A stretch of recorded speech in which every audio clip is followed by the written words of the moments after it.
town, we the best around. We designated spitters live every week. Designated homie cause we stick heat. We designated spitters, Francis and Pete. Talking Yankee baseball, hip-hop or the streets. We designated, we innovative. We designated, spitters time, what you know.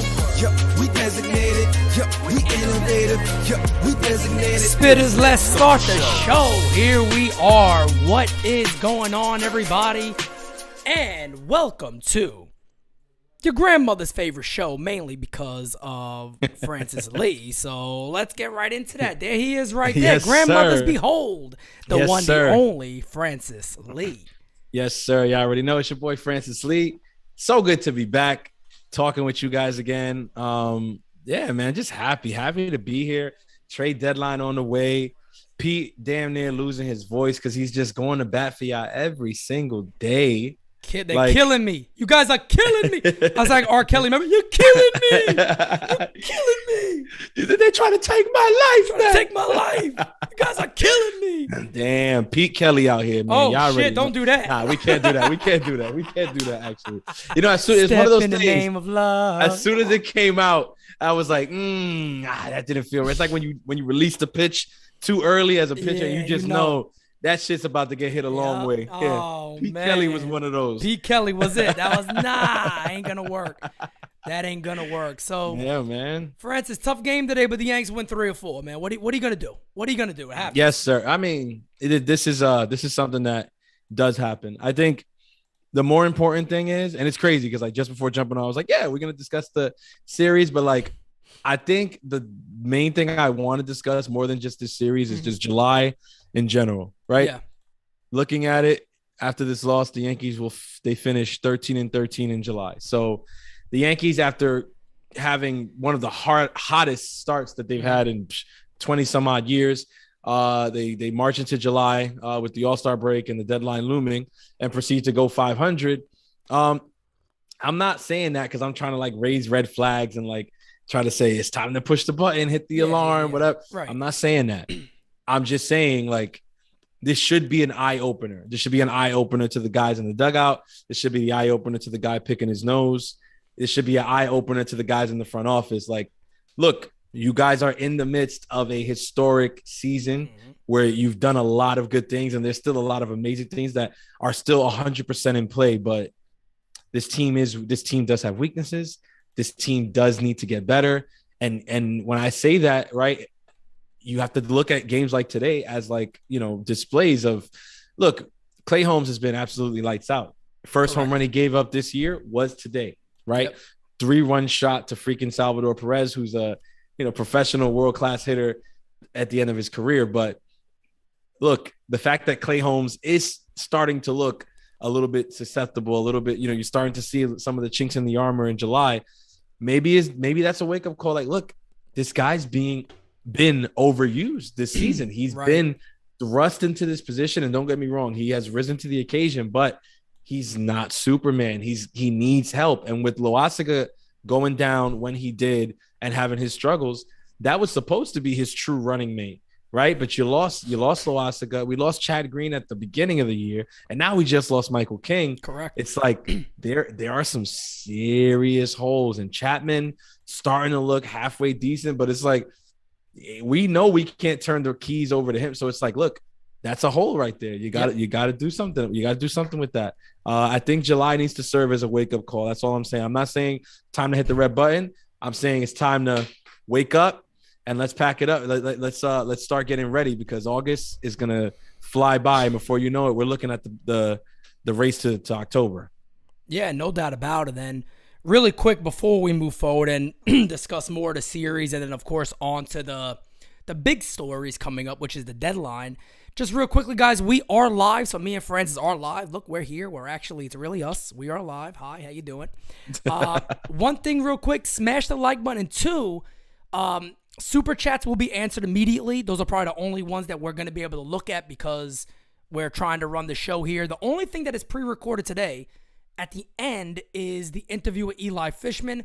I'm just giving you guys a heads up because I wouldn't want you to super chat then when it's not actually live. But we are live right now, so when you don't see us no more, or just me and Eli, that part is pre-recorded, so we wouldn't be able to answer you on a super chat at the time. But just FY disclaimer, as I like to say. But the Royals series was interesting, man, because really quickly, too, before we move on from this, I want to talk about Gerrit Cole. A lot of people were upset with me, even on Game Season Live, that they felt like I was not necessarily overreacting, but I wasn't putting enough blame on IKF making errors and then a tough play at first base, too, for Rizzo. Here was my issue, what really grinded my gears, so to say. The ace has to step up. The ace can't just see his infield make an error and then he just shits the bed. I mean, even if you take away the 2 hits that were errors, he still gave up 3 hits, including the 3-run jack shot in that inning. So it wasn't like bloop singles after it and you kind of feel bad. Gerrit Cole got beat up at the end of the day. And, you know, maybe you want to speak on it a little bit. All I simply want to say is, again, the Yankees need a number 2 behind Gerrit Cole because I really believe this is a guy who needs to bounce off of somebody else. I think he had Verlander in Houston, and it worked great, and I think he needs somebody else with him. It's a phenomenal point. You're like 100% spot on with that, and I want to echo that sentiment. A lot of people will, talk up, Cole's trade to Houston from the Pirates as being, mostly like you're just giving most of the credit to Brent Strom, which I'm not going to argue with you there. We know Strom is a genius. What he did with that pitching staff, what he did with so many different arms coming up and whatever. His genius we don't need to go into that. We know what that is. But the point that gets lost in the sauce, the point that constantly gets overlooked is the fact that Gerrit Cole got there and immediately was put into a 2-man race for the Cy Young with a pitcher sitting in the same fucking dugout as him half the time in Justin Verlander. And I think Gerrit Cole is a very competitive pitcher.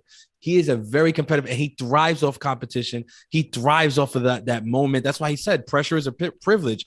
When he said that, it wasn't just fodder. He really believes that. Yeah. And though his performance here in New York has been, maybe leaves a little to be desired. The one thing that I know is still true about him is that he cares about as much as we do, right? He needs that competition, though. He needs that push. And it's the fact of the matter is, even with the way Nestor started off the season, Gerrit Cole knows in his heart of hearts that Nestor Cortez is not on the same level as him. Correct. He knows that as good as Severino is and the potential that Sevy has, Sevy is not on the same level as him. When you're talking about Gerrit Cole, like there's a handful of people that are on that level right now. Like I think you'd be really hard pressed to name 10. More than 10, you're not naming who would actually push him to that point right now. Luis Castillo was one of those guys, right? But he's already off the board. Now you look at it and you say, well, who's it going to be? Like, who's going to be that guy that you bring here that really starts pushing Gerrit in terms of like, wow, this guy's going out there. He's showing up. He's starting to look like the ace of this team. And I'm the one getting paid $36 million to be that, right? So I think that point that you made definitely doesn't get enough attention. It definitely gets lost when you talk about Gerrit's success in Houston. Obviously, people are going to throw spider attack. I'm not looking at the chat, but I'm sure we kind of walked by. Coming. We've passed that up too, by the way, both of us. Because I know I said that was a concern. That's not really a concern for me anymore. At this point, no. When it comes to Cole, no, it's not. Look, Pete, look at what you just said. This game against Kansas City. Yeah. Did he blow up and give up five runs because of not the lack of spider attack, or was it just a pitcher unraveling after his team let him down a little? My thing for Cole is what me and you have both said, and I think anybody with a fair mind and a good observation judgment on anything would tell you Cole gets in his own mind. I think this has always been known about Gerrit Cole. And look, you know what that usually means? That just means he cares to be the best, and he really wants to be good. And he's just one of these guys that don't necessarily get out of his own mind too easily and kind of tunnel vision. He kind of gets a little crazy when he gets in his mind, because you can see it. Even the era, his shoulders went down, his body language changed. He misses a pitch and he does this all the time. Yeah. And it's weird. It's like, bro, just stomp around the mound too. Like, go full 12-year-old girl on us. Why not? Yeah, I mean, just do it. Start stomping around and screaming.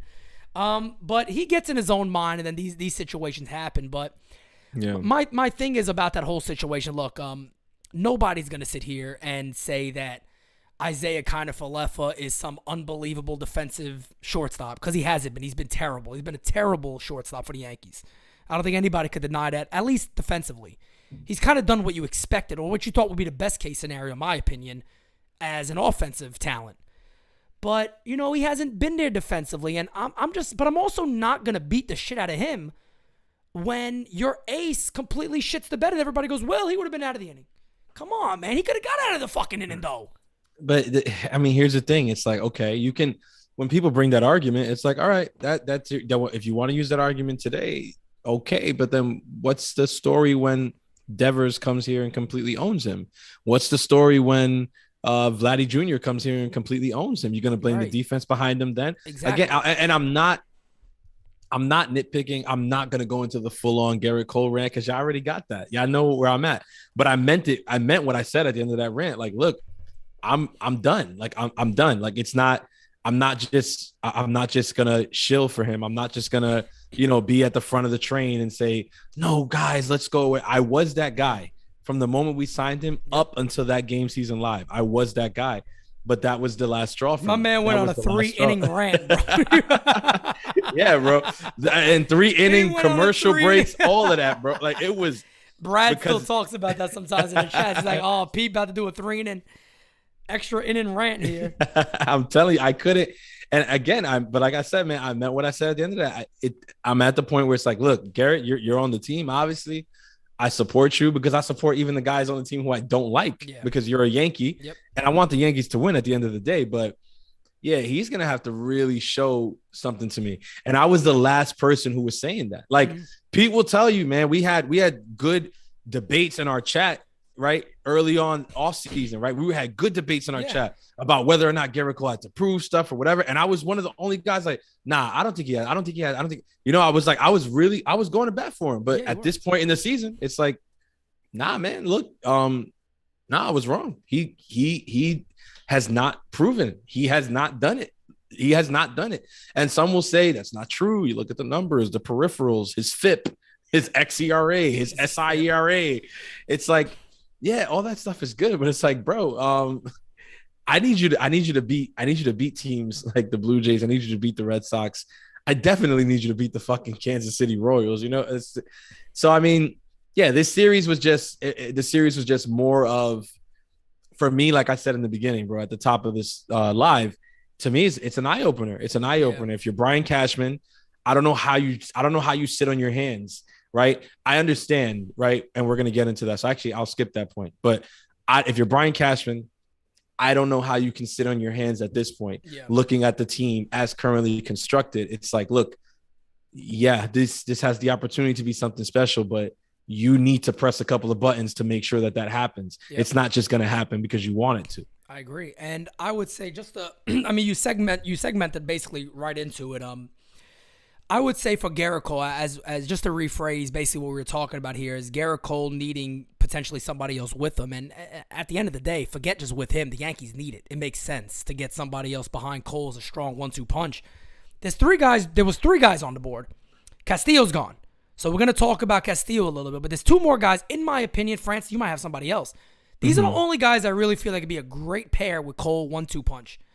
That is, of course, Frankie Montas that we already know about. And then the other one we're hearing a lot about recently is Carlos Rodon, who, if somebody came to me right now and says, you get one of these 2 guys, I'm going Rodon. And you might be on a different level than me on that one. I want this friggin' guy. I really want Rodon. And by the way, I did not want him in the offseason, but I want him now in the situation where we are. He's proven he's healthy. I don't give a poot if he opts out. I don't care. I just want a legitimate 1-2 punch with Gerrit Cole. And I love the lefty-righty matchup. Montas is great. And I know people are going to say, well, Pete, that makes no sense because Rodon's always injured. Montas is just coming off an injury. He's pitched only 8 innings since then. And that's a shoulder injury. Yep. So there is a little concern. But he's also going to cost more than Rodon's going to cost.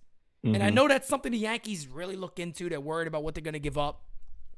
Before you jump into that, I got to ask you about something too. The deal went down. Castillo goes to the Mariners. The Yankees did not do the deal because they would not have traded Anthony Volpe in that type of deal. Give me your opinion of that.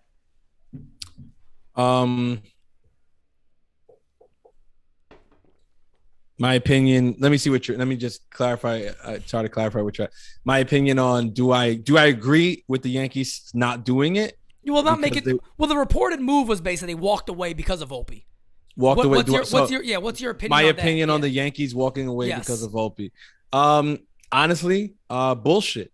My opinion is that it's bullshit. I'll tell you why. Listen, I understand what Anthony Volpe means in terms of prospect capital for the New York Yankees. I get it. But I've been saying it since the offseason, right? Yep. As much as I love the potential, as much as I believe in Anthony Volpe, because I do. I also believe that if he's not somebody who's going to contribute right now, and judging by the way the Yankees have timetabled their prospects, he's not, then we need guys who are going to do just that. Now, Volpe, on top of that point that I just made, also happens to be at a position where the Yankees are insanely deep in terms of our farm. Like, insanely deep. Peraza hit another home run today. Okay, 14. Like, you know what I'm saying? And I think he's hitting July. It was still in July, so today counted. He's hitting over 320 in July. Yeah. I mean, right now, and again, like, you know, just people out there who are going to kill me for this or whatever, but right now, looking at Volpe and looking at Peraza or whatever, Peraza is the one who looks that much more like enticing to me as a Yankee fan. Now, people are going to say, but Volpe's the one who projects to be much better and everything like that. Yeah, true. I understand that. But as a Yankees fan, the one who's more enticing to me is Peraza. Why? Because he's closer. Yeah, he's right. He could be called up right now. Exactly. No, he's the one who could be called up tomorrow, and that shit might actually work. I mean, honestly, instead of saying might actually work, I'm on the belief now that shit would actually work. IKF needs to fucking go. But Volpe is still some time away, and I get it. And I just feel like, look, if you did trade Volpe in a deal like that for Luis Castillo, is it going to hurt? Would it have hurt? Of course it would. Of course it would. But a deal for Luis Castillo was always going to hurt. Mm-hmm. It was always going to hurt. And I think that's an understanding that Seattle had that we didn't necessarily have. Seattle is not even half the contender, quote unquote, that the Yankees have been this season. Right. And they went and made that deal and gave their number one guy away, right, in Noelvi Marte. And they don't have like another baby version of Noelvi Marte in their farm like we do with Peraza. Because we're the greatest, we're the best at international free agents. And luckily, now that they didn't come up to a draft, we have still time to still add way more guys because we got the moolah.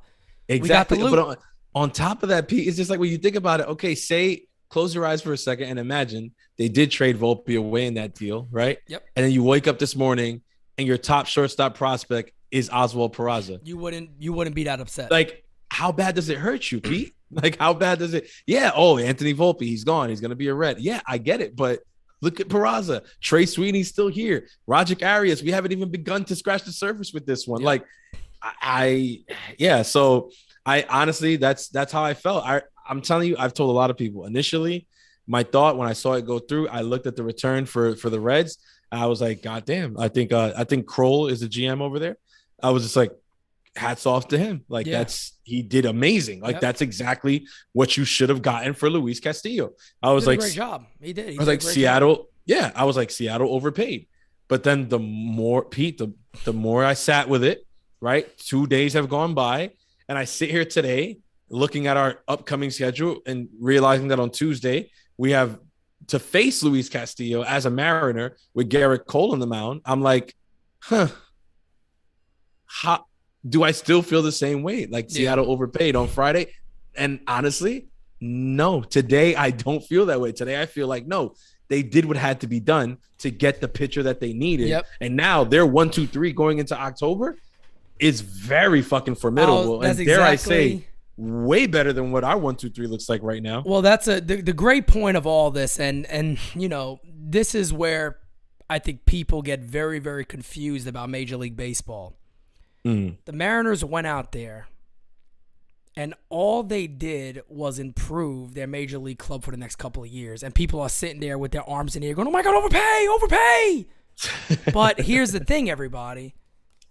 Major league teams want to win at the major league level. They don't really care about winning at the minor league level. Now, it's good for the guys if they do it, but they want to win at the major league level. So what I'm simply saying here is, for the people screaming that the Mariners gave away too much, I'm pretty sure the Mariners would tell you right now, no, we didn't. You want to know why we didn't? We got Robbie Ray, Castillo, Logan Gilbert, and Gonzalez. 4 guys in that rotation. And they probably got another guy that I didn't even mention. But look at that top 3. That is a filthy top 3 that will now compare against everybody. And yes, Robbie Ray got roughed up his last start, but before that, I think he had 10 starts in a row where he was pitching to a 1-something ERA. Robbie Ray's going to be fine. He's back to what he was last year, basically. Exactly. What he's got back to. Yeah. So this idea that, and by the way, guys, I've said it multiple times, I am all for the Yankees simply saying, you know what? This is the guy we want to keep. This is the guy we want to go. I'm okay with that. But you got to do this then. You got to trade the other fucking guys then. You can't sit there and just be like, we're going to keep everybody. It doesn't work. It doesn't work. And where are they all going to play? Where are they all going to play even? And How many times have we asked that? And guys, really quickly too, we almost got 140 people in here and only 38 likes. So please smash that like button for us. Let's get to like 50, 60, 70 likes. It only helps the channel out. We appreciate it. Where are they going to put all of these guys? And on top of that, this is another thing. The Yankees got a lot of good talent at the minor league levels already, in the lower levels. They're also the best at international free agents. They do a tremendous job of getting the best guys because they got the schedule. That's how they do it. Got the money, they go do it, right? So, again, when it comes to we want to hold on to Volpe, okay, all right, whatever. But this team should have been out there already getting somebody else. But every single year this happens now. We were sitting back and saying, damn, they missed out. Damn, they missed out. Damn, they missed out. Damn, they missed out. Man, where's Cashman? Oh, he missed out. And then they come back and do what? But we got Blackburn and Quintana. You're not fucking winning with them. You're not winning with them. You are not winning with that type of arm. I talked about it during game season. That's not the arms you're going to go win with. You want Jameson Taillon pitch a game 3? I mean, come on. Like, you guys got to think about this stuff right now. The Yankees have been desperate for a 1-2 punch. All off season, I kept saying, Robbie Ray, Robbie Ray, Robbie Ray. You know why? I even said it. He could have a 4 ERA, but who gives a fuck? Because he could strike 10 guys out in one game. And him and Cole together could have 500 strikeouts in a season. It's possible. So the thing that continues to bother me is, when are we going to move guys? If you want to sit there and go, look, if the Yankees had a meeting and they all came out of it saying, you know what? I don't care, unless it's for a Soto and it's organizational changing type of move. We are not going to move Anthony Volpe. His projection is that next year at some point he'll be up. I would sit back and go, you know what? I respect that. That's okay. I respect that because that's the guys you want to move. But you guys got to fucking trade these other guys then. You can't keep, I mean, look, prime example. What the fuck are they doing to Estevan Florial? Are they just making a kid age in AAA until he dies? Another leadoff home run today, by the way. I mean, his numbers are spectacular. And guys, stay tuned for the Eli interview because Eli talks so high about him. And he said he's tired of hearing people say, well, he doesn't do it in the majors. 40 at-bats. You want him to go up there and do it? What do you want him to do with 40 at-bats? Prove to you that he's an all-star?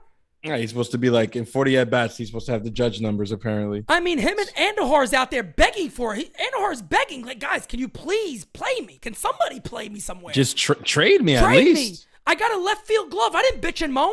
I went out there, I learned left field, and I done it good. Let me play somewhere. I'm hitting 320 in AAA. But that's my issue. Not that you want to keep your best guy. Cool. Yeah. But you gotta move other guys for pieces to win 28. That's simple. Yeah. And Tyler put something in the chat and said that looking at the return that Cincinnati got for Castillo, I think the point that he was trying to make is that for us that would have been like trading Volpe and Peraza. And what I would say to you is, no, that's not true. While Noelvi Marte was one of their top prospect in the system and also a shortstop and one of the top prospects as a shortstop, Marte was not ahead of Volpe in terms of top shortstop prospects. Volpe came into the season being the number one shortstop prospect. And by the way, he probably will be the number one prospect at the end of the season. Exactly. And overall.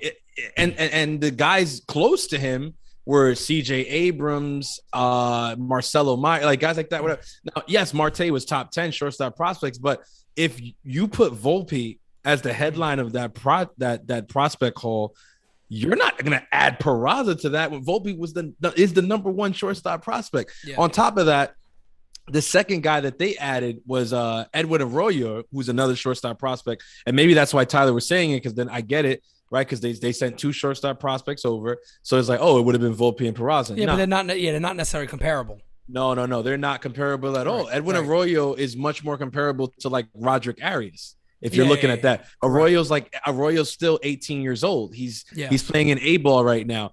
Peraza is in freaking AAA killing shit. Like it's not the same. It's not the same. I don't think people talk about that enough. Is that Peraza? I've said this. The only time I've ever talked to Oswald Peraza, it was actually through messages on whatever the hell, DMs on IG.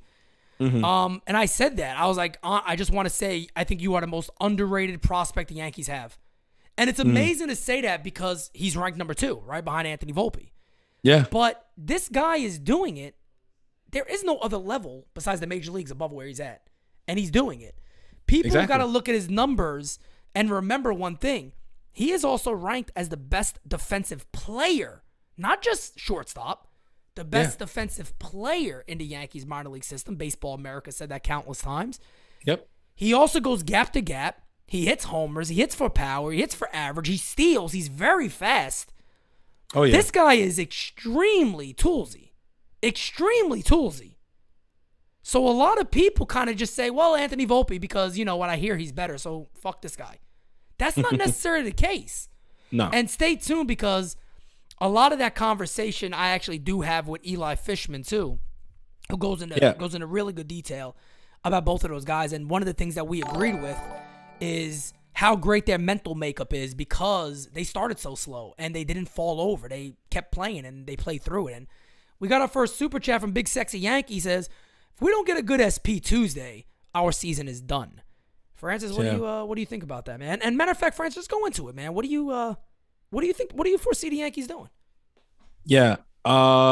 In response to you, Big Sexy Yankee, I gotta say, I think that they could get a good starting pitcher Tuesday, and if that's the only thing that they do at the end of the deadline Tuesday, I still think the season doesn't go as far as we want it to because there's still more holes than that. Like I just spoke about the bullpen, and I get it. You know, there people are expecting for some guys to come back and some guys to get better, but I don't think you can bank on that. I think you need to go get an arm outside of just the starting pitching arm that you need.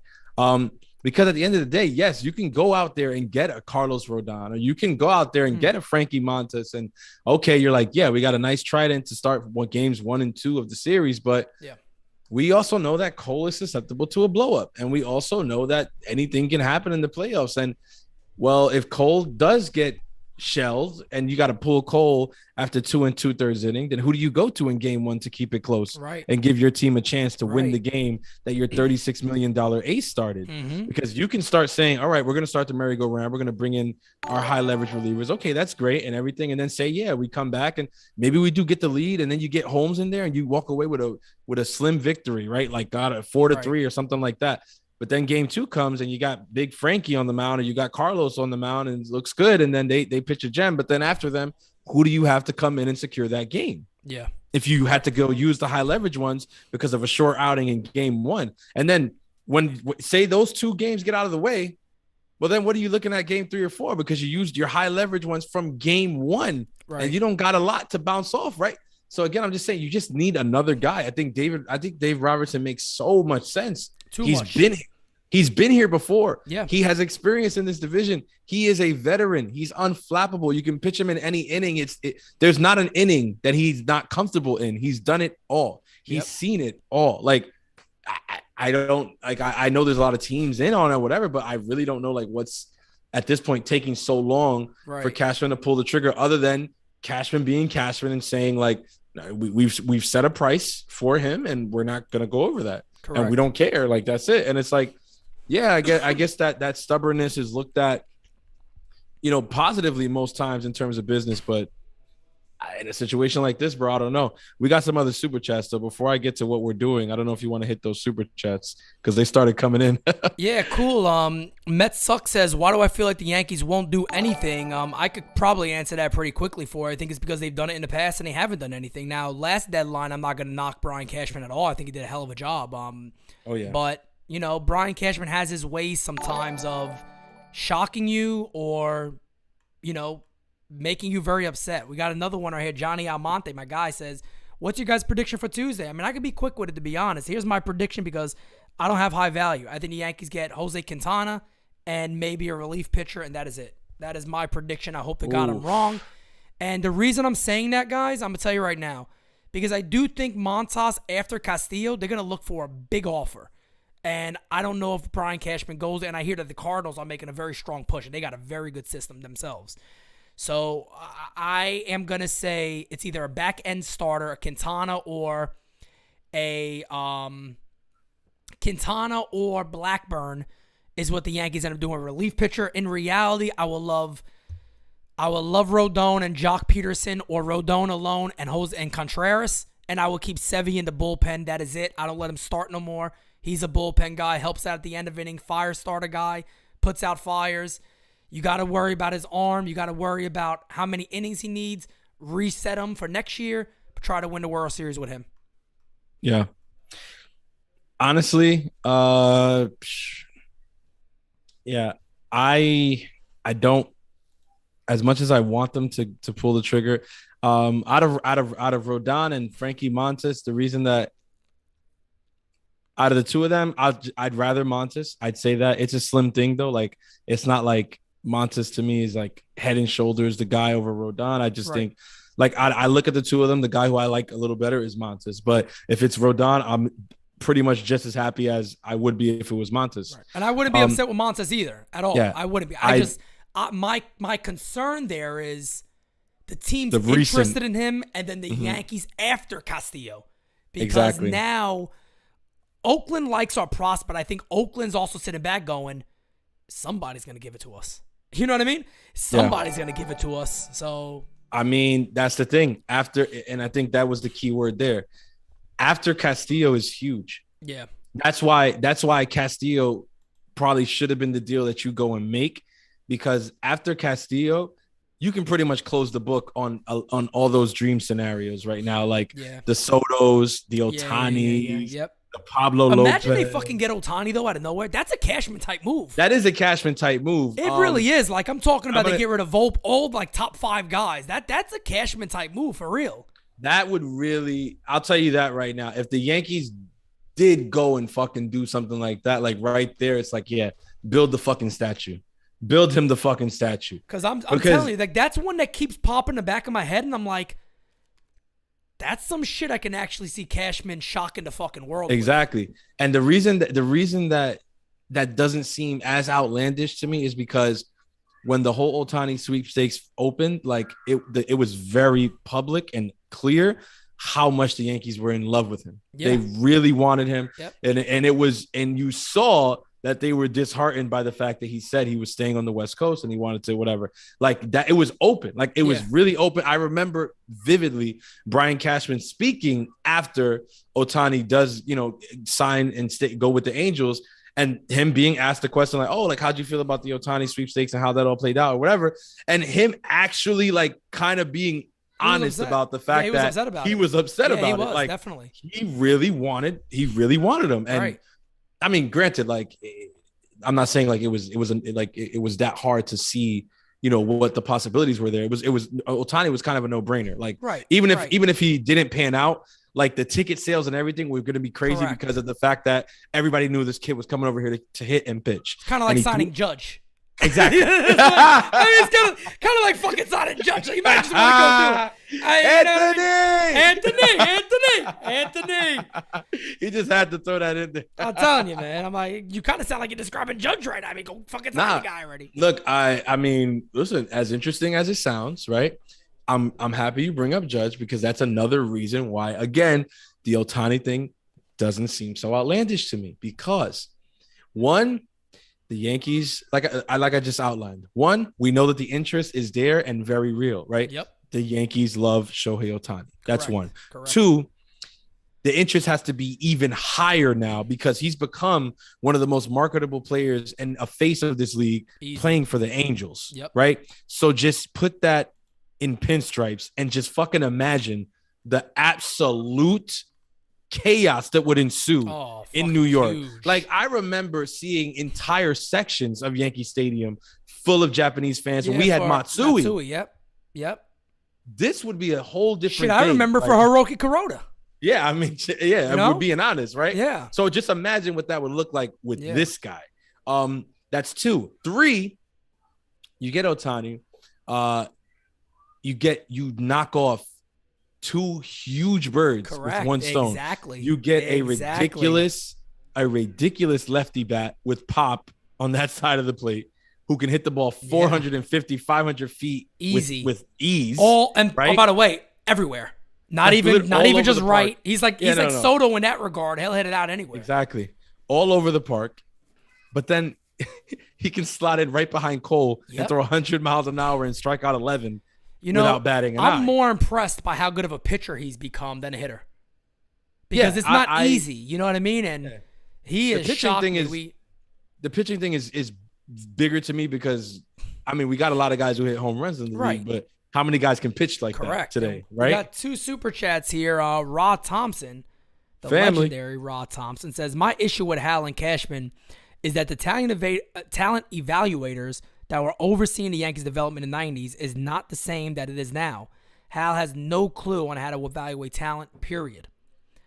Next super chat we have here is Cash smoking something, asking the moon for Gallo. That's Big Sexy Yankee says that. But getting back to very true. I mean, you know, Brian Cash is out there asking for a lot for a Gallo.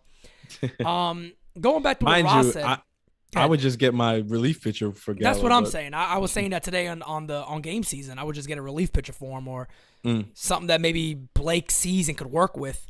Did I miss that? Oh no, that was Johnny's. We got that one. But going back to Ross' thing, it's the whole analytic thing coming into play again, and that they're looking at things a little differently. And, I don't have an issue again. Just going back to what I said is if, the Yankees kind of sat back and said, you know what, Volpe's our guy. Cool, but you got to move these other guys. You can't have all of them playing the same team. It's never going to work that way. It's not how it works. And you got to make up, who is going to be really the guys going forward. But my predictions are what I said my predictions are. I am going to allow myself to be shocked. Or I'm going to prepare myself for the worst. And sit here and look at everybody and go, well, guys, The sad thing is, too, I'm going to be rooting on the Yankees to win the World Series no matter what. And even if we're concerned and we're like, shit, man, who the fuck are we beating with Paul Blackburn? I mean, are you out your stinking mind? My man tops out at 91, 92. He's no K guy. I'm sorry. I need two K guys to lead us off. I need two guys. Another guy, actually. Say one thing, Blackburn. But would you? Let me ask you this really quickly. I'm sorry, it just popped in my head. No, please. But would you be opposed for him like as the Game 3 pitcher though? I wouldn't be opposed to Blackburn, but you got to get somebody else, and it can't be Quintana. I need exactly. somebody else, top end guy. Say they went out and snatched Rodon, and then I'd be ecstatic. Right towards the end said, ecstatic. Oh yeah, we got Blackburn too. I'd be ecstatic with that because it's more pitching that we need. I'd be ecstatic. I even said it. I said it earlier. I said, even if they got Rodon, they come back, we got Quintana too. Okay, cool. Cool. Let's go. Let's roll. But somebody just brought this up, and we were actually talking about during game season. If I'm Cashman, I wouldn't mind trying to see if you can kind of sneak away Brandon Drury while he's hot to play third base. Because this friggin' dude, Donaldson's done, man. He likes Drury. And you can't play Donaldson that much anymore. You just can't. No, Pete, so I don't know if that's a possibility, but you never know. You never know. I said it when I said it. As soon as that shit happened with that series in the White Sox, I was like, they neutered him. Yep. It's over. You did. You said it. You did say neutered it. I said they neutered him, and it's done. You can't. There's no Josh Donaldson without balls. Yeah. It just doesn't happen. I'm sorry. And this is a new world record. I got to say this real quick. We got almost 200 people in here on a live podcast. So thank you guys so much. You're fucking awesome, man.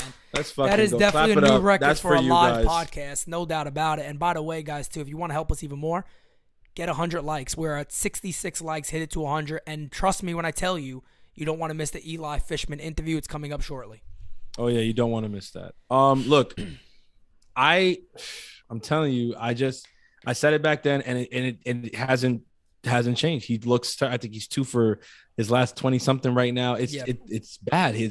The at bats are non-competitive. The pitch selection is abysmal. And then his body language, the way he doesn't look like himself. And it's like, bro, it's the most Yankee fucking thing ever to trade for this guy with $50 million left on the contract and to fuck him up like halfway through the beginning of the first year. Yep. Because we're not done with him. Nope. He has another year. Yes. And it's $25 million that's just right there. And it's like, yep, you're going to have to deal with that. Imagine Judge walking away and still having Donaldson on the fucking roster next year. Playing third base. Like, imagine that. Like, God, imagine please. That. Like, I'm sorry. I'm just, yeah. So that's my biggest gripe. That's my biggest gripe with Brian Cashman, to be honest. And thank you to my beautiful, lovely, wonderful fiance for putting Francis's Twitter handle in the chat. So just click that link and please go follow Francis on Twitter. I also wanted to say thank you that you put it. I see it's under the box now. I mean, we're killing it, man. This shit is just thing, man. That's the thing that balls me about Brian Cashman. I gotta keep it real here, man. Joke Donaldson. Joke Donaldson. That's the best thing in the world. That should be his name. The thing that balls me about Brian Cashman is most other GMs would be like, "Damn, this did not work. How can I even go to Steinbrenner and go, look, I'm going to move this guy, but we have to eat half of that salary. It's a fucked up thing on my end, but we're going to try to move him with a prospect. We're going to, next year another team will pay him $12 million. We're going to keep the 13 or whatever it is, and we'll pay it. But we're going to move him out of this position. We're going to fill it in with somebody else. Look, if the Yankees sat there and, you know what? If the Yankees told me right now, you don't like IKF, do you? Not really. But here's what we'll do. We're going to trade Donaldson. We're going to eat some of his salary. Next year's going to go. We're not going to get anybody to replace him. All we're going to do is call up Oswald Peraza and IKF will shift to third base. I'd say do it. I would say do it. I like the way you think. But here's the thing. Remember, way you think. You still also have DJ who could play third. You got Matt Carpenter who could play third. So you don't got to play him every day. But IKF could take over late in defensive innings at short. At third, I mean. He can still play short. We need him to. But in my opinion, I'd rather have that left side right now than what we're seeing from Donaldson, because I remember saying in like June, Donaldson's going to get hot in July once it gets hot. And my man's gotten worse. I'm like, this dude just don't got it. And the sad thing is, once Gallo goes, he takes his mantle. And it's like, fuck. Exactly. He becomes that. It's not. That's the thing, is like people think it's bad now, but it's not, because the whipping boy has still been Joey Gallo because of how abysmal he's been. But you just said something that a lot of people are not realizing, that Gallo may very well be traded in the next few days. And as soon as he's gone, all of that vitriol is headed in one direction. Yep. And that direction will be Josh Donaldson. I tweeted that out today. It's true. That is when shit is going to get ugly. Yep. I mean, ugly, super ugly. Like some of y'all on Yankees Twitter, ugly, that ugly. You know what I'm talking about. Like, yeah, it's going to be bad. It's going to be bad. And look, I like what you're thinking. And I mentioned this, my brother came over today for a bit. We were talking a little about the Yankees. And I don't even know if I said it, but I remember having the thought. I was like, yeah, like looking at Donaldson, it's just like, damn, like we got other guys who can play the position. Like how long are we going to continue just running him out there every day? Like he's our third baseman, he's our third. And the argument has always been, well, the defense, yeah, okay, but. And he's been terrific at third. He's one of the best defensive, based off all the numbers. He has been one of the better defensive third basemen in baseball. So I get, and I feel that, and I get that wholeheartedly. But the bat is shit, though, man. You gotta have something. The bat is so bad. If he was hitting 210 and he had 22 homers, I'd be like, okay. Yeah, but that's what I expected. I mean, Right. at the end of the day, it's like I literally, I mean, 210 is probably about 10 to 15 points lower Right. than what I expected, but I really expected like about 230, 235, and him finishing the season with like 30, 32 home runs. As I predicted too, Matt Chapman is putting up some numbers in the Blue Jays. As I knew it. I knew he would. But we both said it, and I remember that argument. Remember the bullshit he's going to play short? I was like, put him at fucking third base. And my boy, I remember going back and forth with my boy Earl. Obviously, we've since gotten back on the same page about a lot of things. But if you're listening, you remember, bro, we went back and you like, Chapman's not that big of a deal. He's not going to move the needle that much. Well, he's looked real fucking good as of late. I looked at his numbers today. I think he does 22nd homer, got like almost 60 RBIs, if not more than that. OPS is over 800. He's hitting over 240. Yeah. I'm like, he's putting up numbers, man. The thing that I was trying to mention, and again, it's not like I'm saying, because Chapman is starting to get hot, the Blue Jays are going to come and overtake us for the division. I'm not saying that at all. Not at all. I'm just saying that back when the move happened, way too many people tried to like push it off like, marginal. That's a marginal improvement. And I was like, I don't think so. Like, yes, they lost Simeon. Okay, but Chapman is good, and he's going to be good. And it's gonna look good. And Chapman's glove is what Chapman's glove is. On top of that, he can hit the ball. And we're sitting here with Josh Donaldson and IKF trying to tell ourselves that Matt Chapman doesn't matter. If he doesn't matter, then what the fuck are Josh Donaldson and IKF? That's what I was trying to say in the offseason. And people argued and we fought, whatever. Well, now here we are, about to be in August, and not to toot the horn, because that's not what we're doing, but I mean, you got to look back at that trade and just think this is one of the worst fucking trades that Cashman has made in a long time. Far. I mean, people at the time said, well, this makes the team better. I don't know about that. I don't know if this made this team that much better. I really don't. I don't know if this made this team that much. You could make the easy argument. Defensively, we got better. Nope. Did we? Who did IKF replace? Yeah, Gleyber Torres playing short. They've been the same person at shortstop. Yeah, IKF came here as a pretty decent glove at shortstop and proceeded to do exactly what Gleyber did when he was moved to that position. And he doesn't get as much hate because Gleyber was a top prospect. We expected more from him. Exactly. But he's been as bad, if not worse, than Gleyber Torres at shortstop. And then, Donaldson, Gio probably would hit better as a Yankee, but wouldn't play as good as defense. So, yeah. No, LA Yankee King has a super chat, so I know you want to get to that. Before you get to that, Kid Clientele said something about Rodon that I think is big. And I read that one before. And that's exactly right on my mind. He said NYC would love Rodon's fire and bulldog mentality that he has for the game. That's a great comment. It's facts. That's 100% great. And I think, bro, you can't, that can't be understated. One of the biggest reasons why we were clamoring so much for Carlos Correa was the fire, was the attitude, was the, just the bravado, right? The toughness, the edge, right? They went and traded for Josh Donaldson and said, hey, this guy has an edge. He's gonna.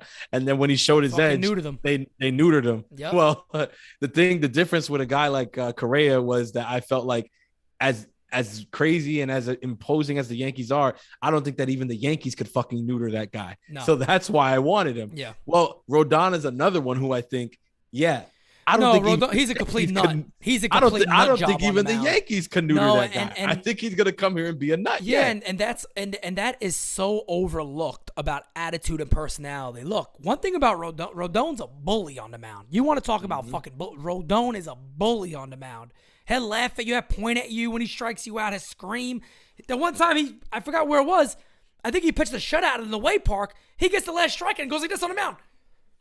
Like to get the fans hyped up, like, let's go. I'm like, my dude is a nut. He don't give a shit. He'll do that shit in Boston. He don't care. But that's what we were saying all off season. We're like, look, we're Yankee fans. We want that guy. As much as we love Aaron Judge, he's not that guy. Like Aaron Judge is having a fucking MVP season. I don't care what any of you guys are saying. So we don't got to get into that. But he's having an MVP season, and still, I will tell you, Judge is not that guy, though. He's not going to fucking make you wear it, put it in your face. Right. But Rodon is that fucking dude, bro. Like, in the playoffs, think about it. Let me set the scene for you. say game one, Gerrit Cole comes out and he's fucking Gerrit Cole. And he's fucking Gerrit Cole. And the offense, you know, they're facing another ace on the other side. So it's tough. The runs are tough to come by. But because Gerrit Cole was Gerrit fucking Cole, yep, they scratch it out and they win game one. Game two, they're going to game two. They're up 1-0. And then Carlos fucking Rodon comes and fucking just shits on the team. On him, yep. At the end of that, when he's coming out that game, showboating and whatever, and the Yankees are cruising to a 2-0 series lead, yep. It's going to be real hard to pandemonium. It's going to be real hard to be in that other team's dugout. To me, that would be their nicknames, the Pandemonium Twins. Exactly. They're going to cause pandemonium all over because if they shut you down, they're going to let you hear it. Exactly. Which, look, my argument is not, because some people would say, okay, well, but doesn't that make you like a little hypocritical, Francis? Yeah. Because like when Manoah does it, you have an issue. Well, here's my thing. Manoah just got here. Right.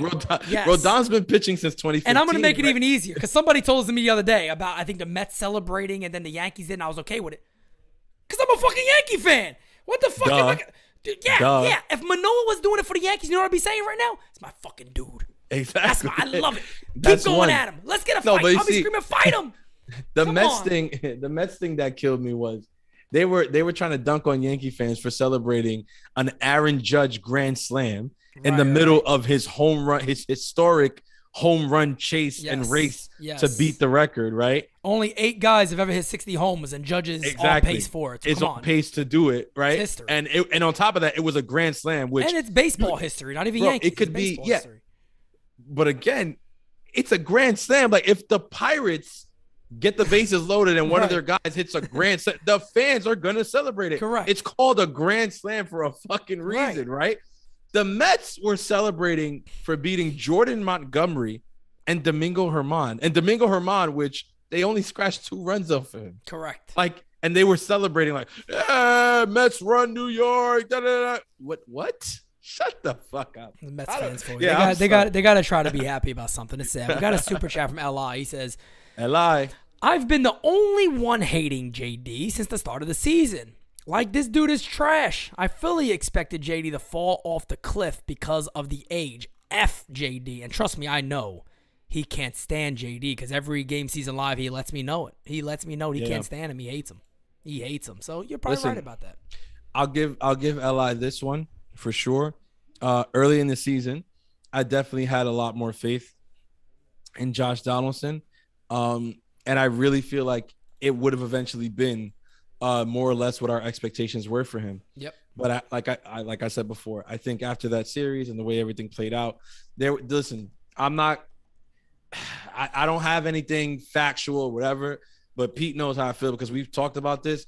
I think that there was definitely some shit behind the scenes, organization wise, that was said and done to him, like the COVID and all that shit. The timing was just off and everything. Yeah, all that was odd. There was definitely something there, and then having Judge and others come out and publicly like disparage him to the media, like all of that put it together. It's just like, I don't know. But once that happened, I was very adamant and public with me saying, you can forget about Josh Donaldson being successful as a Yankee. Well, like you said, they kind of clipped his balls. And speaking of balls, we got to go right into our sponsor for Designated Spittaz. Gentlemen, all men strive for gold in their life, right? Gold medals, gold watches, gold everything. However, there is a certain type of man who goes the extra mile. He walks with the confidence of an eagle and giggles in the face of danger. He's a big, hairless, winning machine. And when he unzips his pants, he sees platinum. That's right. Manscaped would like to introduce to you their best and biggest ultimate hygiene bundle yet, the Platinum Package 4.0. Manscaped is a leader in below-the-waist grooming. Now trust him with the whole shebang. Join the 4 million men worldwide who trust Manscaped by going to manscaped.com for 20% off and free shipping using the code SPITTAZ20. That is SPITTAZ 20. SPITTAZ20. Go and get that hooked up today. And with that being said, we got a super chat from Jonathan Lawrence. Says Yankees trade for 2 of the worst hitters in MLB while employing the worst defensive shortstop and the most overpaid reliever. Cash should answer for that. That is not a bad point. Not a bad point. But what is a bad point is immediately right after from Brandon Katz. So the go fuck yourself moment of the day goes to Mr. Brandon Katz. The Mets will roll in the playoffs. The playoffs is about pitching, not hitting, which is why the Yankees haven't won shit the last 5 years in the playoffs. Brandon, one question. When's the last what time have the the Mets Mets won in the last 5 years? What have they won? No, Wait. it goes even further than that. When is the last time the Mets won a World Series? Yeah, wait. I'll hang up and listen, Brandon. I'll be happy. I'll be happy to say the Yankees haven't won since 2009. But when is the last time the Mets won? But they bring up. Well, we were in a World Series more recently. Yeah, you were. It's true. 2015, and you lost. Yeah, that doesn't. Shut up. That gives you nothing. That means you want a pennant. Do people count pennants? Who gives a fuck about a pennant? And then we got another. We got the Karen police over here, Scotty C. So he gets the Karen Award of the day. Does cursing make you think you're smart or tough? No, it makes me think I'm free to do whatever the fuck I want. I mean, yeah, it happens to be America. So you are allowed to have a freedom of speech in here. We're not offending anybody. We're not even cursing at anybody. But we could also do that too. It just is what it is. Listen, nobody's here saying that Max Scherzer and Jacob deGrom aren't amazing pitchers, aren't probably the best game 1 and 2 that anybody can trot out there in the playoffs. Yep. But when the Mets played the Yankees, they beat Montgomery and Domingo Germán. It wasn't deGrom versus Cole and Scherzer versus the Yankees with a legitimate number 2. No, It was Scherzer versus Domingo Germán, and the game ended 3-2. And just as Wampbag Doodle just threw in there, the last time they won was 1986. But, carry on with that. Good luck. The Mets, I've said it countless times. I think the Mets have a good ball club. I think they did a good job this offseason. I've said it. I've given them their credit. But it's just funny. Mets fans, I think, would rather beat the Yankees than actually win the World Series, to be honest with you. I really believe Which, you know what, Pete? You're 100% right. And that's why they will always and forever be little brother. No matter what you do, you guys can win. You guys can have a winning season. You guys can go out there and trade for big stars like Francisco Lindor. Brandon Katz, I'm actually trying to be nice to you here, but you have no idea what you're talking about. Stanton hits 180 in the postseason. Stanton has been an absolute beast for the Yankees just about every single postseason. Yeah, it just keep showing. Mets fans are not too intelligent, so keep showing your intelligence out there. They also say Mets fans actually crowd the sewers of New York. Yeah, they probably do. They crawl around in the sewers. It goes at 1986 again. Exactly. They like to do it. They walk around with fucking alligators and shit in the sewers with shit tied to their feet. Is it 86? Did Cone throw a no-hitter? Like that, Is Dwight still around? It's what I said. It's exactly what I said the other day. Every time Mets fans talk, every time Mets fans try to dunk on somebody, it's like they look and sound just like Pete Alonso. That's why I'm happy he's like the face of their team, because he's the quintessential Met. Only you guys like him. Every one of us around the league look at that man and cringe every time he does anything. Oh man! Every time he does. Hold on. Who am I in the friggin' home run derby? And that's what I was exactly gonna say. I was like, who? Somebody should have slapped or threw a fucking egg at his head. Who the fuck meditates in a home run derby? What are you doing? This guy goes way above. Bro. I mean, come on, take it easy, buddy. But this is what I'm saying. But again, he's the quintessential Met. Why? Because the home run derby is it. That's it for him. We should have like a meditation minute. We just pause and meditate. The Mets fans will love us. We're a little wild. We probably need it. We probably need a little bit of meditation in our lives. But I ain't going to do it. Strictly because Alonso does it. Francis, we have anything else to cover here? You want to jump into the Eli interview? I have one question. Please, go ahead. Interesting question. I want to pose it to you, and then maybe I'll say what I think. Gut feeling. Do you still think after the Benintendi deal and Stanton comes back to the lineup, do you feel fully confident in this offense, or would you still look to add one more bat? Oh, I could answer this great. I could answer this absolutely great. I would look for one more bat, or I would call up one more bat. I didn't yet. That's why I've been saying this for a long time. The Yankees have an amazing opportunity here that if they don't get a bat via trade, you're not going to trade all these guys. So at the end of the day, can Florial get a spot? Can Peraza get a spot if you don't move him? Because look, I've been saying this for a minute. I am giving the Yankees the benefit of a doubt until 6 p.m. on Tuesday. After 6 p.m. on Tuesday, if they don't do anything, I will turn into Dr. Flip Shits. I will turn into Dr. Flip Shits, and trust me, it'll be the all-time rant. If you guys thought my rant on the year they got Alfredo Garcia was good, this might be one of the greatest things you'll ever see in your lifetime, and I don't want to do it. I don't want to, because I might not come out of it alive or normal. But there's no way they can go on and just say, we're done, we don't get this, we don't get this, and then they don't call up Peraza or Flo or Andor. I'll complete Dr. Flip Shits. Eli said you're going to need to meditate after Tuesday's deadline. He's probably right. I probably will meditate. And unfortunately for me, man. I got to do that whole, because I'm probably going to go live at like 11, like 12 or 1 until 6. And then I'm calling the game right after it. So, it's a long day for me, and they're gonna ruin my life probably that day, maybe. So who knows? Or they're gonna make your life. Or they're gonna make my life. Because you never know. If I'm live and there's an announcement, the Yankees have acquired Shohei Ohtani, I will fucking drop. You never know. And you never know.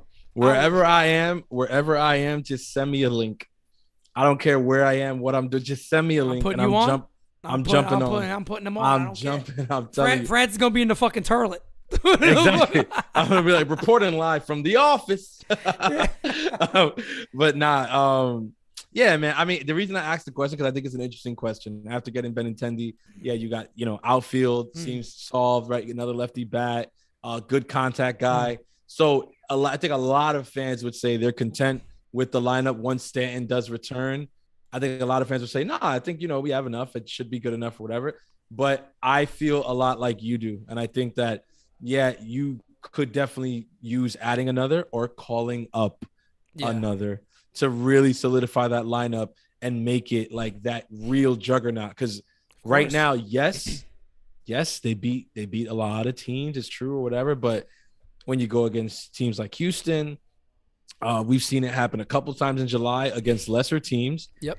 The offense just disappears. Yep. And that's very scary going into October with an offense that looks that good on paper, but can play a Houdini act with some of the best of them. So that's definitely something to look into. Last thing I'll say to Brandon is, no, they don't have the best rotation in baseball. Don't worry about him. I put his little ass in timeout. Oh, go in timeout, motherfucker. Pow. Ay, Dios mío. Oh. Face the wall. You don't look back. Look at the picture of Pete Alonso, damn it. Look at it. We put him in the bathroom. We don't call it time. Put him in the bathroom, that's all. Put him in the bathroom. Hey, put him in the bathroom. So, guys, without further ado, Francis, you going to stick around? After the thing, or you got to hop off? I mean, if you got to hop off, let me know. The only reason why I need to get your last episode, best episode, so. Yes, I just want to make sure we don't jump back on. If you can't, we don't have to. Yeah. All right, so then I'll stick around. Okay, perfect. All right, guys, without further ado, let us go to the interview with the one and only. And guys, I'm telling you, stick around for this. You're going to love it. You're going to really love it. Eli Fishman, here we go. What is going on, everybody? I am here with the one and only Eli Fishman. Eli, good to have you back, man. It's been a while. Yeah, for sure. Thank you so much for inviting me on. Of course, man. We just actually spent some time with Eli recently at Somerset's beautiful complex, which is truly, truly an amazing place. I've told everybody that I know that's either around the area, or if you've never experienced minor league baseball, Somerset is a good place to start. I think it's an amazing little stadium, but it's really well done in the sense of a baseball game, a minor league game. It's a different experience. Yeah, it's great work in there this year, and I know you were there on the mascot's birthday too, which was a lot of fun, and the crowd there, the atmosphere in Somerset is definitely unmatched. No, I agree 100%. So everybody knows Eli is the guru of prospects. He knows his stuff. He knows what he's talking about, and Yankee fans are very, very excited about what our minor league system is looking like, and obviously during this time of who may be moved, what the Yankees at the major league level may do, people want to know a little more about the minor league prospects. So I got a few questions for you, Eli. Let's jump right into them, and let's go from there. The first one is, who would have the most impactful bat right now if they were called up to the Yankees 26-man roster? Well, there's a few guys that that you got to mention. But the two are, I would say, no surprise, and that's Miguel Andujar and Esteban Florial.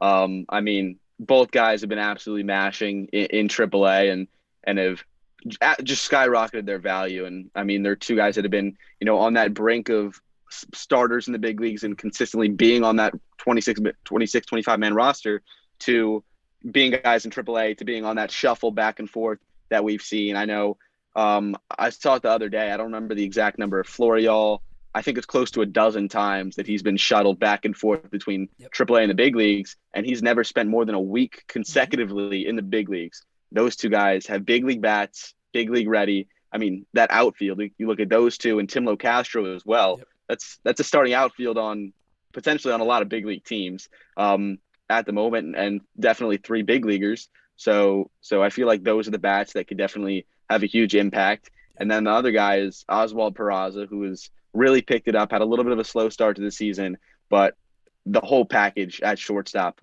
defensively and specifically offensively, the hit tool is obviously, something that he's been working up towards and what he needs to be that big league starting shortstop. And throughout the year, it's consecutively gone up. I know Connor Foley, who's the Rail Riders beat writer, put out a tweet the other day that was his month by month statistics, and just the way it climbed up. I think he's hitting close to 320 in the month of July, which is pretty much over at the moment. Mashing the ball, the power is coming out that we've always seen. The overall package is there. And another name to throw out to kind of get you thinking is Austin Wells in AA.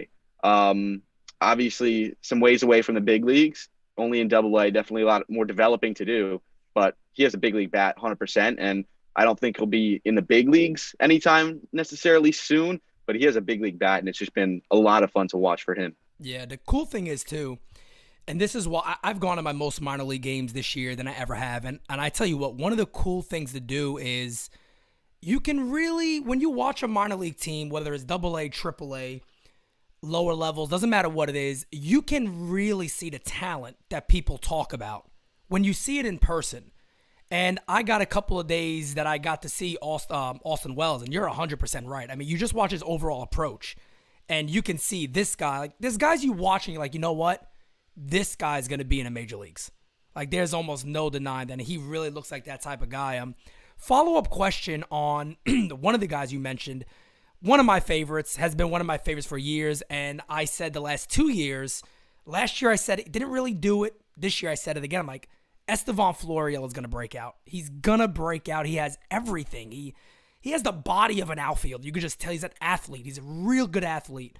Speed, throwing arm, fielding, power. What's the biggest difference? I mean, what do you see that has changed? Is it, because I know pitch recognition they said was an issue early on, and what is it that you think, because the batting average isn't in the low 200s no more. I mean, it's hitting close to 300, if not already there right now. What is the difference in him? I think it's just at bats. I mean, you look at it. I know one thing I always say is whenever I tweet anything about Esteban Florial, all the people on Twitter comment, "Well, why can't he do it at the big leagues?" Right. And as I said, he's never got consistent at bats. He's never had that time to develop. Career-wise, 40 ABs. That's it. Yes. It's just the time that you need to develop, and AA to AAA and the COVID season and everything. You just need time to adjust, and I think he's done that. He's cut down on the strikeouts, the pitch recognition. And the approach at the plate is so much better. And he's striking out less, walking more. The power is unmatched. I don't know if you've been to Scranton, but down the right field line, there's like a berm. And then after that berm, probably 420 feet away, there's like a bar. He hit it on top of the bar. Yeah. At Scranton, which is quite a trip. And I mean, you see it, the fact that he's been the top prospect in the Yankees organization, or one of them, for so many years, since he was 18, 19 years old. He's always had that talent. And throughout the minors, it's just about developing the hit tool. I mean, all the guys that are as highly regarded as all the top prospects in the game offensively, they have the power, they have the speed, they have the athleticism. A lot of the times they either have the defense or it will come, or the defense doesn't necessarily matter. It's all about the hit tool and not striking out, getting on base, putting the ball in play. And And it's just he needs those things to develop, and they've definitely developed in this year. He's a very, very mature hitter, which is something he's, as I said, has kept developing on over the past couple of years. I don't know if you can necessarily call him mature in the batter's box with his approach, but this year he definitely is. Is just very, very impressive, and the fact that he's in AAA, I mean, there's a lot more to come, and when he gets an opportunity, and it's gonna come, whether it's with the Yankees or someone else, he's gonna show that in the big leagues for sure. Yeah, I've made that prediction multiple times. I've told people, I said, this guy is going to be, I believe personally, a very good major league player no matter where he is, whether it's the Yankees. And I do hope it is, because I really enjoy watching him. And you talk about a guy that can really impact a lineup that has significant power threats up and down it. He's one of those guys, because he does get on base at a good clip also. He has very good professional at-bats. Even when he was up at 40 at-bats in the major leagues, there was never really times where you watched him and said, this guy probably doesn't belong here. He looks overmatched. He still had quality ABs, and I really hope he gets that chance eventually. Moving on to the other side of the ball, so to say, which starting pitching prospect is closest to impacting the MLB club? Yeah, I feel like you got to say Waldichuk. Yeah. For that one. I mean, again, a guy who has continuously developed that slider fastball, the funky lefty. He is a tough guy to face. Lefties are hitting like 0.8. They're hitting 89, 0.89. It was some crazy stat like that against him. I mean, the deception, the fastball, he's dialed up to the mid upper 90s. That slider, that changeup. He's definitely the full package on the mound, and the numbers that he's put up recently in AAA definitely show that. So you got him. You also have Matt Crook, who's someone I've been high on for a while. He's been a little bit up and down. A couple weeks ago through, I think it was 7 1/3 perfect innings for Scranton, a sinker baller who I think he's changeup slider, really just doesn't throw a fastball. Every pitch drops, dips, cuts, moves. Another big lefty. The command has been something he's been working on too. But he's a ground ball machine, a good amount of strikeouts. He's someone who was actually a minor league Rule 5 pick last season from the Tampa Bay Rays, who's climbed through the organization. Hayden Wesneski as well is someone who had a couple of tough starts to begin the season, but has bounced back really well recently. And another, funkier right-handed pitcher that isn't necessarily, what you dream about. He's not that perfect 100 miles per hour, won't necessarily blow you away with anything. But the deception, the command, there's a lot to like about Hayden Wesneski. And all those three guys, I would put Waldichuk at the top, but all those three guys are big league pitchers right now. So when it comes to Waldichuk, one more. Go ahead. One more. Johnny Brito. I forgot to mention him. Started the year in Double-A. Another guy that's a little bit of a late bloomer, had a breakout year last year. Doesn't strike out a lot of guys. Sinker baller. I mean, the numbers are absurd if you look at them in AAA. I think he's close to 2 with his ERA right now. Ground ball machine. Doesn't walk anyone. So another really impressive guy to throw out there. When it comes to Waldichuk, because he's a name that everybody is looking at right now, pretty obviously, is there a major league comp for him that you see and you watch him pitching? Like, you know what? He kind of reminds me of blank. It's tough. I know he's just a funky lefty. I feel like that's the best way to describe it. I know, like Cole Hamels a little bit is a comp that I have in the way. Hamels almost, and Waldichuk obviously does this too, is he completely rotates backwards, a little bit like Johnny Cueto-ish from the left side, where Waldichuk's front leg is almost facing, center field when he winds up and pitches. And his arm movement is a little bit unnatural, similar to Hamels, where he kind of breaks from his backhand kind of like in towards him and then flexes it out as he's throwing the pitch. So there's so much deception in his delivery, similar, Hamels a little bit as that lefty who gets a lot of extension. I mean, Waldichuk is just a filthy pitcher who's going to be, a great guy in the big leagues. And yeah, I would say Hamels is a pretty good comp. Hey, that's a nice comp to be compared to. Now, over to the other side of throwing the ball, relief pitching prospect that is close. I know we talked about this a little bit. I think I have a feeling who you might say, but that's close to impacting the major league club. Greg Weissert is I know I've talked to you, and I've talked to a lot of people hyping him up because he's one of the best players that I've ever seen that's not like highly regarded. Maybe even the best player I've seen that's not a top 30 guy and has never been a top 30 guy. A later round pick out of Fordham from the Bronx, a Long Island kid. The numbers last year were insane. The numbers this year are insane. Opponents hitting like 150 off of him, 2 ERA out of the bullpen, strikes out. I think he's at 14. Strikes out 14 per 9 innings. Just the full package. Disgusting slider. Another sinker ball guy.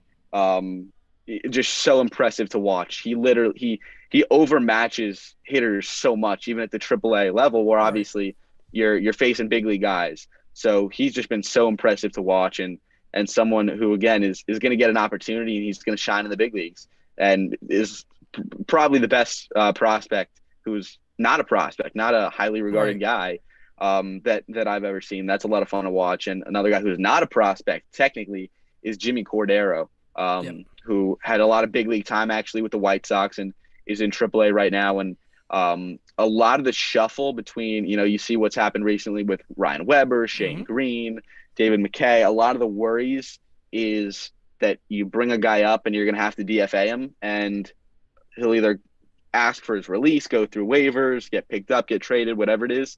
And a hunch, I guess, is that Jimmy Cordero isn't in the big leagues because there hasn't necessarily been a spot for even Weissert too, for a guy to consistently pitch in the big leagues. Right. There's been IL stints, COVID stints, double headers, stuff like that, where you need guys for a few innings for a couple days, but there hasn't necessarily been a big role that's popped up for that they need a guy in AAA for consistently. So I feel like that's the reason two of those guys haven't reached that big league level yet, but both Cordero and Weissert are two guys that again are going to shine when they get there. And I know you kind of said for the next question, those two could probably go in there because they're not really considered prospects, but who is somebody that's not in the top 30 that you think deserves serious consideration, or basically just tell us about a prospect who we all should be talking about a little more? There's a lot of guys who aren't in the top 30 who maybe even would be in my top 30, and a lot of guys that are having breakout years this year. I know one guy, a little bit of recency bias. I was at Hudson Valley this past week for 3 games, and this guy hit home runs over 400 feet in all 3 games. One of them was 112 miles per hour off the bat. That's Grant Richardson. He was the Yankees' 17th round pick last season, so a late round guy. I'm sure everyone has seen by now the Jason Dominguez promotion video in Tampa where they had the hidden camera and he goes into it was Jason and Rachel Balkovic's office, and then it was Grant Richardson that Dominguez told that he was getting promoted, and that was part of that joke. So he went up with Dominguez and made some major swing adjustments this year, and he looked insane last night. He went 3 for 4 with 2 doubles and a huge home run in the 9th inning that almost led to a comeback and started a rally. But an outfielder, left-handed hitter, was really impressive.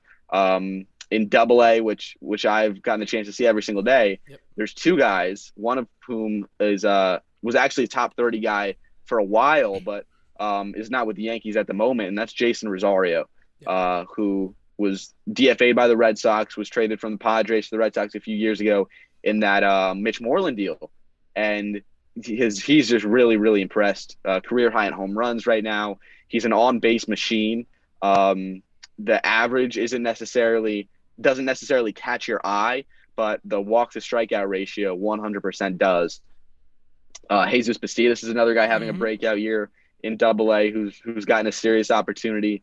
And then down, 2 guys that were just promoted from the Complex League to Low A Tampa are cousins, Luis Serna and Jared Serna. I know Luis, I think yesterday actually was popped up on MLB Pipeline's top 30. So that's very good to see. But Serna just turned 18 years old the other day. and the numbers in the complex league were insane. A power changeup guy doesn't necessarily throw extremely hard, but for his age is one of the most mature pitchers. The command is insane.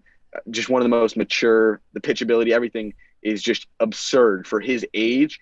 And he is, 3+ years younger than the average player in low A right now, probably more actually. So he's been insane. And then Jared Cerna, his cousin, is a guy that has more stolen bases, extra base hits, and walks than he does strikeouts. Another on-base machine, a little guy. I think he's listed at 5'8", 5'9". Mm-hmm. He's a second baseman who could also play third base, also plays a little bit of outfield. He's going to skyrocket to the big leagues. I want to say he's 20 years old, maybe 19. So extremely young and has got a lot of time. But an on-base machine, great hit tool, guy that can play 3-4 positions, infield and outfield.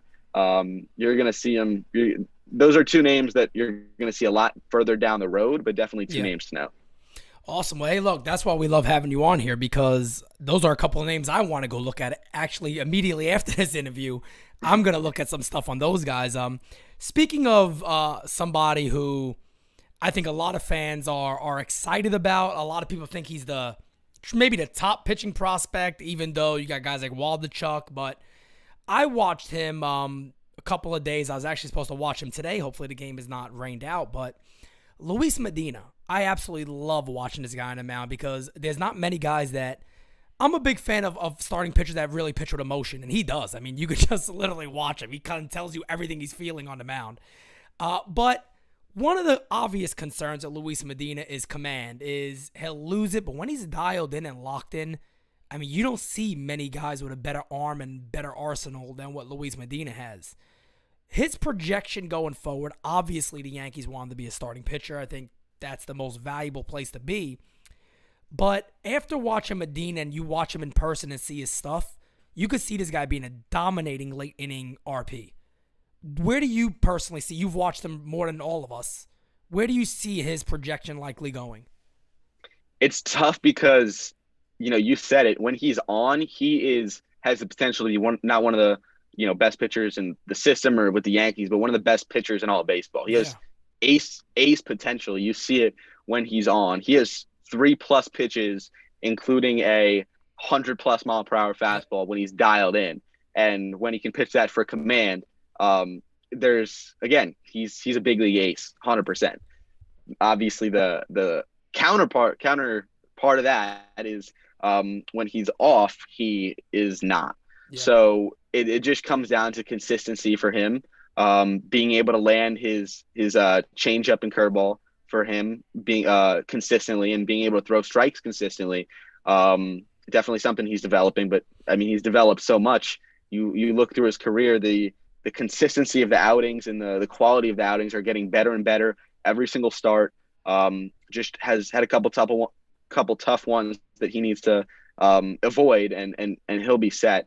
But it's tough to say just because of that consistency question mark. Right.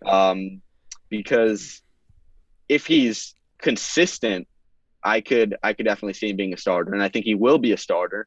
But the lack of consistency may point to the bullpen a little bit. But when he's on, he's a starter, 100%. No question. I think no question about that. I was at his start, his last start, which was in against the Flying Squirrels, and first inning, I was like, oh man, Medina doesn't have it. You could tell he's all over the place. Couple of balls over the catcher's head, one over the catcher's head got away, another one in the dirt got away, and I'm like, oh, okay, I got to see the best of both worlds, because after that, Eli, he was so dialed in, they didn't stand a chance. I almost felt bad for him. It was like, whoa. Like, you can tell this is an elite level talent. Like, I mean, he just made it look easy. There was times I remember later in the game, he got the 3-0 counts, and he just reared back and just blew fastballs by everybody and just blew it by him and got right back in it. And he really does pitch with a style on the mound, because I think he knows he's good. He knows how good he is, and he kind of, it's not about flaunting that. It's like it's something you could tell he enjoys doing. He enjoys being, when he's on his game, he has fun. He has a ton of fun doing it. So he's a guy I'm really, really excited about. And of course, speaking of excitements, everybody is excited about Anthony Volpe. Everybody is. You watch Anthony Volpe live in person, and the one thing that when I met Anthony Volpe the first time, obviously not in uniform, was at a dinner, and I noticed that, man, where is Anthony getting this power from? He's a smaller guy. He doesn't shock you as a guy that he could blast 30 home runs, and when he does it, you're like, wow, where is he getting this from? But then you see him in person, you're like, you know what? He's stocky. He's built. You could see where he would generate power. And fans are asking, fans want to know, with the current trajectory of Anthony Volpe, and he got off to a slow start, we noted in Double-A, there was concern, but boy, I mean, he has lit it on fire, and stolen bases, extra bases, he's done it all. We've seen many great plays as shortstop defensively, better arm this year than we've seen in previous years.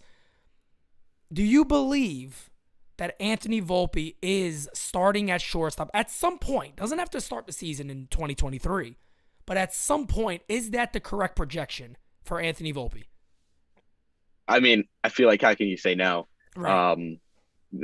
In terms of that projection, I definitely think seeing the adjustment that it took to Double-A, he's going to need time to develop in Triple-A, and he's going to need 250 at bats to develop in the majors. That's another thing, and a reason why teams obviously throughout baseball for all time are hesitant to call guys up, especially when they're in a position like the Yankees, is that sometimes you don't necessarily have the time to wait 250 at bats to see if this guy is going to be the true package. Right. So I feel like that's definitely a tough part about it, is that it takes time to adjust. You look at his Double-A season again, month by month, just turns it on, turns it up a gear every single month, every single day he turns it up. It just takes time to develop and see the pitching and know how guys are going to pitch to you and be able to get to that outside breaking ball and gain confidence. So that's definitely a tough aspect of it. But in terms of the projection, if you don't take that into consideration, 100,000,000%. He is a starting big league shortstop for the Yankees or another team at some point in the next year. And you said it, complete package. I don't know if, in terms of being able to watch a guy day in and day out, I've seen anyone display 5 tools like Anthony Volpe does. Yeah. All 5 are legit hit. And you talk about the power, 27 home runs last season in a minor league season. I think he only played about 120 games. Yeah. That's absurd. For his size, he has no business hitting the ball 110 miles per hour off the bat. I agree. And 450 feet. He uses his whole body. He is everything you envision in terms of a guy that has that power, can hit the ball to all parts of the field, can run the bases, the baseball IQ. I mean, I know you've talked to him, and anyone who's talked to him, not just the baseball IQ, but the character aspect of it. And obviously with that, the baseball head or the baseball brain, between the ears is as good as it gets. The maturity, the way he handles himself, the way he deals with failure, the way he deals with success, everything about him. There's no reason to say that he's not going to be a star, and he's not one of the best players in baseball. I wouldn't be surprised by the end of the year he's the top prospect, number one in all of baseball, especially with the trajectory that he's heading towards and the season he's had in Double-A is just insane. The ability to adjust too. You talk about the fact that he was struggling at the beginning of this year, and one thing that he's been very vocal about, and his coaches have, is that he knew his swing. He knows himself. He didn't change a single thing. He wasn't watching tape like crazy, trying to fix his swing. He knew his swing. He knew himself. He had confidence, and he knew that it will come. He trusted himself. He always stayed calm, always had a smile on his face at the ballpark every single day. And you saw the success coming. It surprised absolutely no one. Right. So, yeah, it's almost words can't necessarily put into perspective how impressive and how much fun it is to watch Anthony Volpe play day in and day out. And another thing is the defense too. I made Sports Center on Friday night or Thursday night. Yeah, great play. With an great insane play here play. in Richmond. Yeah, great play up the middle. Yeah. And on that same day, hit 2 home runs and a double as well. So I ended the day with 4 hits and a play on Sports Center that wasn't any of those 4 hits. So yeah, it's just insane to watch the arm strength. I mean, everything about Anthony Volpe makes you, especially off the field, and his personality makes you just wish for his success so much. And it's going to come. Oh yeah, no question about it. And I tell everybody too, if you have the opportunity, go see Anthony Volpe in person. Go see all these guys in person, because it really gives you a different outlook than even if you're just reading stuff about him. And people go, he's different, and you think in your head, well, why? What's different? Okay, he put some good numbers, but when you get to watch these guys, you can really tell this guy is different. You can really see it.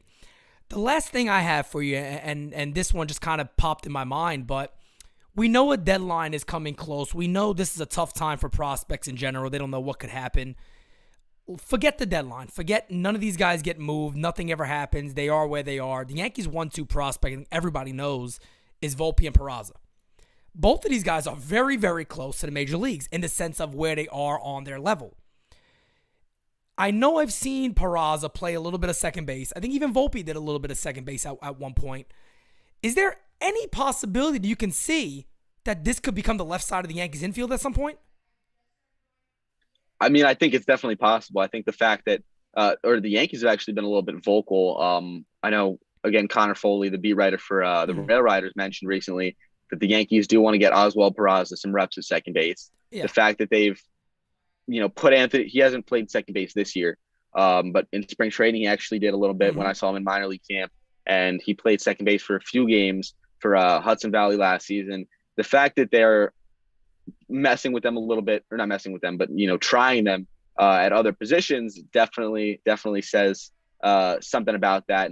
And something I always say is, if you have the talent that these two guys have in all 5 tools, they can play other positions. Of course. I think that shouldn't necessarily be the worry. I know you talk about throughout the system, Trey Sweeney, Peraza, Volpe, Roderick Arias, Alexander Vargas. I just named 5-6 guys that are top 30 prospects who are shortstops. Yep. 5 of them are in the top 15, top 20. So when you look at positions throughout the minor leagues and those developments, that it should really be the last thing I think that people look at. A lot of these guys you look at Volpe, Peraza, Vargas, Sweeney, all these guys are so athletic. And myself, I'm a little bit of a Moneyball guy, right? And the fact that you just got to be able to hit. That's what gets you to the big leagues. No obviously the defense on those guys is insane, but if you hit, you have the power, you have the arm, you have the glove, you have the speed, but especially on the offensive side, it really doesn't matter. I mean, if you have, Hall of Famers at second, third, short, they'll find a place to play. Correct. Correct. If they're as good offensively as a lot of these guys are and will be in the future. So it's definitely a tough question, a little bit of a predicament, but if they can do it, they'll play. They'll make a spot for them in the big leagues.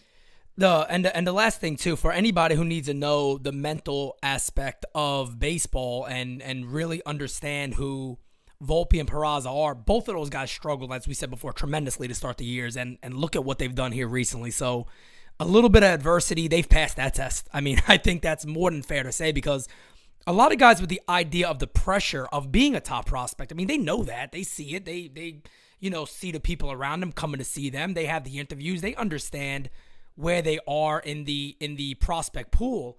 So you can really tell mentally both of those guys have it in the sense of, as you said before, Anthony Volpe had a smile on. He said, I'm not changing. I know who I am. It's going to come. I would say both of those guys really prove that we know how good we are. We understand we got off to a slow start, but look at the bounce back. And I think it tells you something very special about who those guys are mentally. And that's a big part of getting to the major leagues, is being able to handle that type of adversity. And, they've kind of passed that test, at least in 2022, with flying colors. Absolutely. And you look throughout the Yankees organization, and they definitely breed a certain type of ball player, and pick a certain type of ball player. I know Volpe I think he was late 50s in terms of where he was projected to go in the draft. And the Yankees obviously took him with their first round pick. Obviously the hometown kid and grew up a Yankee fan, but I feel like you got to look at the character. Obviously the player as well, but the character and his willingness to make adjustments, to view the advanced analytics, to accept help, both of those guys, all of those things. And the character definitely contribute to the success, and being able to deal with failure, as you mentioned, is maybe the biggest part of the game, and being able to stay strong, and the character clause. I'm very big myself on character and the way you deal with fans, deal with adversity, handle yourself in the locker room, in the dugout, on the field, all these things. And both those guys, that sixth tool for both of them is crazy. And just to touch on one other guy too, because from what I've seen, I feel like a lot of people have left him in, not left him in the dust, but since he's been injured a while, forgotten about him a little bit. That's Oswaldo Cabrera. Oh yeah. And he's on the 40-man roster back in AAA after some dealing with some injuries, and I think he has 4 home runs in his first week and a half in AAA. He plays shortstop, he plays second base, he plays third base, and he's been working on the outfield too. So I think that's another guy that people should be keeping in mind. And just to go back to a couple questions earlier, because obviously they keep popping into my head. Elijah Dunham is another guy that people really need to be paying attention to. The season he's having in AA, another guy who, I mean, when he's hot, there's no one better. The power, the speed, his defense has been insane. Another guy to watch out. And another guy that I recently saw that looked really good is TJ Rumfield, first baseman who was acquired from the Phillies last year on the 40-man crunch day. It was like 5 minutes before Donnie Sands and Nick Nelson and Rumfield came to the Yankees. Big first baseman. I think he's listed at 6'5", 220. I mean, he's been really, really impressive this season. So, sorry, 2 more guys that I just had to throw out there. No, I saw Dunham up close a couple of days, and yeah, I think you're 100% right. And again, guys, like anybody watching this, you guys hear Eli talk, you hear myself talk about these guys a lot, and I know for a fact like I said, this year I've gone to my most minor league games. The AA team, I mean, you talk about a team that has loads of talent on it.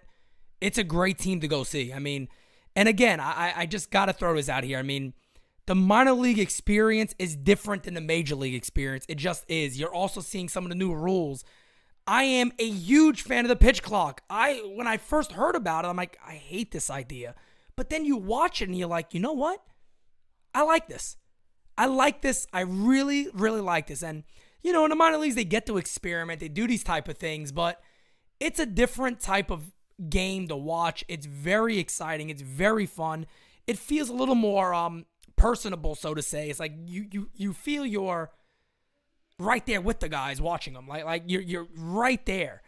And I think it's an experience that as a real baseball fan, you got to take some time out to do. And Eli, it's always an absolute pleasure talking to you. Always is. You're doing great.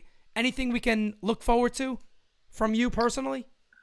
I don't know. I got 2 weeks before I go back to school, and then the content starts going down, unfortunately. But I'm gonna continue to try and put great stuff out there. As always, try to get to some Scranton games. Hopefully over the next few weeks. Hopefully see some more prospects there. Haven't gotten to see them very much because they're a hike, but gonna see them, and again, just gonna try to spread the Yankees prospects and get people to, or allow people to, you know, get to know these names that I think they're gonna be hearing for a long time. Oh yeah, and you guys know, follow Eli on Twitter. That's at Eli J Fishman, and also the same for Instagram. So make sure you do that. Eli, my friend, it has been a pleasure. Thank you again for another amazing prospect interview. I appreciate it. Thank you so much for having me. Always a pleasure. No problem. All right, guys, I hope you enjoyed that interview with the one and only Eli Fishman. It was great talking to him. Obviously, we talked about just about every prospect that he had on his mind, that I had on my mind, but a lot of great things said about Oswald Peraza and also Anthony Volpe in an interview.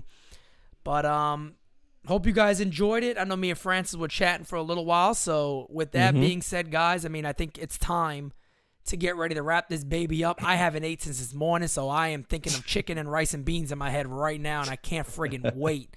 My fiance been cooking for herself upstairs. I smell it down here. I'm going nuts. Nuts, I tell you. Nuts.